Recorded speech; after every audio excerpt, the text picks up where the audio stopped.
그러니까 끝내라고. 차가운 목소리가 메리의 심장을 얼렸다. 그 새끼 나락 보내고 싶지 않으면. 전 남편 김우주의 눈은 질투와 광기로 번뜩였다. 메리는 숨이 멎는 것 같았다.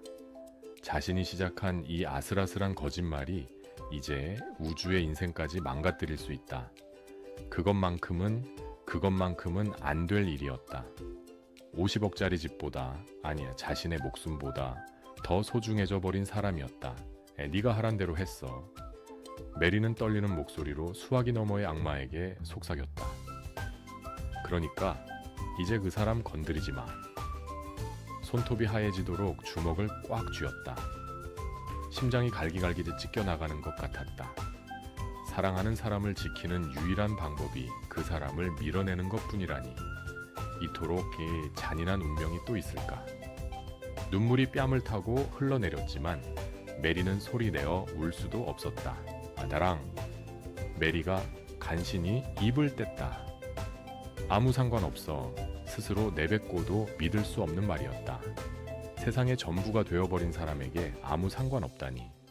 그 말을 듣고 있을 김우주의 비열한 미소가 눈앞에 그려졌다. 메리는 눈을 감았다. 괜찮아. 이걸로 우주씨가 안전하다면 나는 지옥이라도 견딜 수 있어. 그렇게 스스로를 다잡았다. 그 시각 우주는 명순당 80주년 행사 기획안을 검토하고 있었다. 입에는 자신도 모르는 미소가 걸려 있었다. 메리를 떠올리고 있었다. 그녀와 함께할 미래를 그리고 있었다. 자신을 구원해준 그 작은 소녀가, 이제는 자신의 세상이 된 그녀가 지금 어떤 지옥을 건너고 있는지 까맣게 모른 채 우주는 그저 그녀를 행복하게 할 생각뿐이었다. 메리 애쉬. 우주의 다정한 목소리가 들려왔다. 메리는 심장이 쿵 하고 떨어졌다. 무슨 일 있어요? 목소리가 안 좋네. 다정함이 비수처럼 박혔다. 메리는 입술을 깨물었다. 우주씨. 우리 그만해요. 세상이 무너지는 소리. 그건 어쩌면 우주가 아니라 메리 자신의 세상이 무너지는 소리였을 것이다. 메리가 이별을 고한 그 순간 김우주가 그녀의 집 앞에 서 있었다. 그는 메리가 순순히 물러나는 게 오히려 의심스러웠다. 신고하면 가만 안 둬. 그가 낮게 으르렁거렸다. 김우주 그 새끼도 가만 안 둔다고. 그는 자신의 소나기에서 모든 것이 빠져나가는 것을 견딜 수 없었다. 메리도 50억짜리 집도 모든 걸 망가뜨려야 했다. 그 사람 건드리지 마. 메리가 소리쳤다. 그녀의 눈빛에는 더 이상 두려움이 없었다. 오직 경멸과 분노뿐이었다. 그 태도가 김우주를 더욱 자극했다. 이게 그의 손이 허공을 갈랐다. 메리가 공포에 질려 눈을 감았을 때 퍽 둔탁한 소리가 울려 퍼졌다. 우주였다. 그는 메리를 찾아왔다. 그녀의 떨리는 목소리를 도저히 외면할 수 없었다. 그리고 그는 보고 말았다. 자신의 세상이 산산조각 날 뻔한 순간을 김우주가 바닥에 쓰러졌다. 우주는 거친 숨을 몰아쉬었다. 그의 눈은 8살, 부모님을 잃었던 그날처럼 붉게 타오르고 있었다. 아무것도 지키지 못했던 아이는 더 이상 없었다. 괜찮아요. 우주는 쓰러진 남자에겐 눈길조차 주지 않았다. 그는 곧장 메리에게 다가가 그녀의 떨리는 어깨를 감싸 안았다. 난 우주의 목소리가 잠겨 있었다. 난 단 하루를 살아도 메리 씨와 함께하고 싶으니까. 그러니까 내 옆에 계속 있어줘요. 이건 고백이 아니었다. 자신의 목숨을 건 간절한 약속이었다. 메리는 그의 품에서 참았던 울음을 터뜨렸다. 그 모습을 조금 떨어진 거리에서 윤진경이 보고 있었다.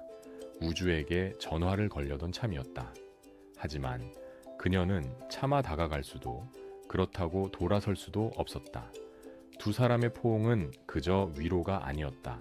서로가 아니면 안 되는 절박함이었다. 진경은 자신의 오랜 짝사랑이 그렇게 끝났음을 직감적으로 깨달았다. 할머니가 메리 씨를 엄청 궁금해하세요. 며칠 후 우주가 말했다. 그는 더 이상 숨지 않기로 했다. 명순당 80주년 기념 행사. 그는 그 자리에 메리를 정식으로 초대했다. 그녀를 지키는 방법은 어둠 속에 숨기는 것이 아니라 환한 빛 속으로 데려오는 것이었다. 메리는 긴장됐지만 그의 손을 잡았다. 가장 높은 성벽으로 함께 들어가는 기분이었다. 그날 고필련 회장은 장한구 이사의 보고를 받다가 휘청거렸다. 미국 공장 일이었다. 회장님, 우주가 달려와 그녀를 부축했다. 괜찮다.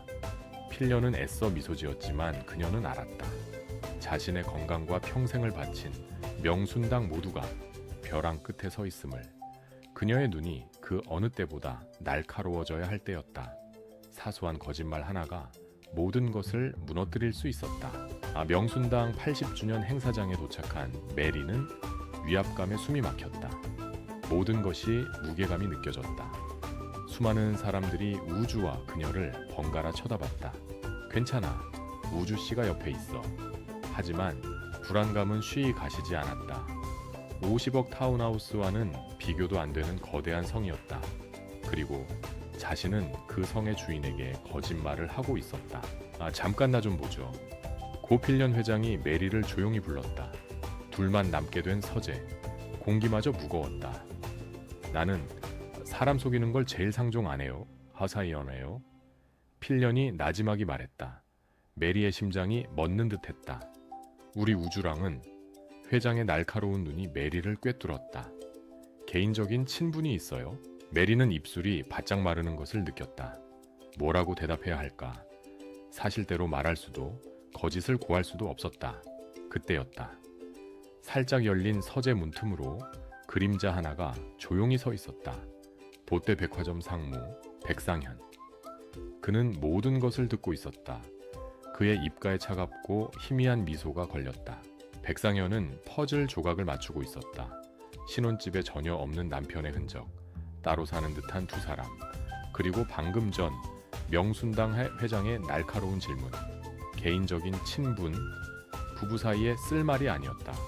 상현은 확신했다. 이 모든 것이 자신을 속이기 위한 거대한 사기극이었음을. 경품, 당첨 취소. 그는 목표를 이룰 때가 왔음을 직감했다. 그는 조용히 우주에게 다가갔다. 파티의 소음 속에서도 그의 발걸음 소리는 유난히 서늘하게 울렸다. 우주는 메리를 찾고 있었다. 할머니와의 대화가 신경 쓰이는 참이었다. 김우주 씨, 백상현의 목소리였다. 우주가 돌아봤다. 그의 눈은 이웃 주민의 눈이 아니었다. 심판자의 눈이었다. 잠시 여쭙겠습니다. 상현은 빈틈없이 예의를 차렸다. 하지만 그 목소리는 얼음장처럼 차가웠다. 유메리 씨와 무슨 관계입니까? 우주의 심장이 바닥으로 떨어지는 소리가 났다. 올 것이 왔구나. 하지만 그는 애써 침착했다. 무슨 말씀이신지 제 질문이 이해가 안 되십니까? 상현이 한 걸음 다가섰다. 백상현은 우주에 흔들리는 눈동자를 정확히 바라보며 말했다. 파티장이 순간 물속처럼 조용해지는 것 같았다. 모든 소리가 멀어졌다. 그의 입술이 천천히 그리고 잔인하게 열렸다. 두 분, 부부, 맞습니까? 시간이 멈췄다. 우주와 그를 발견하고 다가오던 메리의 시간이. 명순당 80주년 기념음악이 아득하게 들려왔다. 고필련 회장이 이쪽을 바라보고 있었다. 메리는 그 자리에서 얼어붙었다. 우주는 주먹을 꽉 쥐었다. 대답해야 했다. 여기서 무너지면 메리가 위험해진다. 하지만 어떤 대답을 할 수 있을까? 백상현의 눈은 모든 것을 안다고 말하고 있었다. 이것은 질문이 아닌 파국을 알리는 선언이었다.